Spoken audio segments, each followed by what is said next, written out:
বিদ্রোহী হবার পর সোমবার প্রথম বীরভূমে এলেন শতাব্দী রায়। রামপুরহাটে সশরীরে উপস্থিত থেকেও একদা ঘনিষ্ঠ আশিস ব্যানার্জির সঙ্গে তিনি কি দেখা করবেন সেই জল্পনা এখন তুঙ্গে। তৃণমূল সূত্রে খবর, তিনি রামপুরহাটে একটি গোপন বৈঠক করতে পারেন। যদি সেই বৈঠক হয় তাহলে সেই বৈঠকে কারা থাকবে সে নিয়েও প্রশ্ন উঠছে।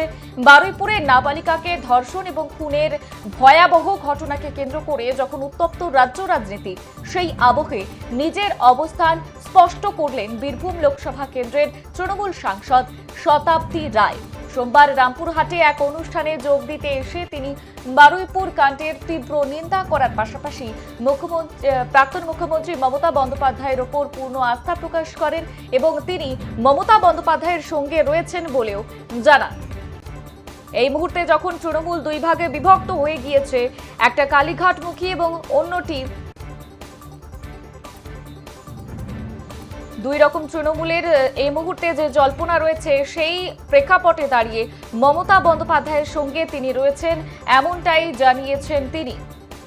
সঙ্গে আছি দিদিকেই ভালোবাসি, বিতর্ক উস্কে মমতাকে নিয়ে বার্তা সাংসদ শতাব্দীর।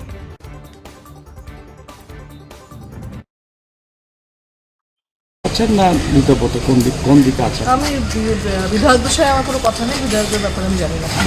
বারুইপুর নিয়ে কি বলবেন? দেখেন, নিশ্চয়ই এটা শাস্তি হবে, যে ইমিডিয়েট যা হয়েছে তার আইন হিসেবে তাদের শাস্তি পাওয়াবে। সিএম এর কাছে নিশ্চয়ই সেটা আছে। বারুইপুর নিয়ে আপনারা প্রতিবাদ করছেন না কোথাও?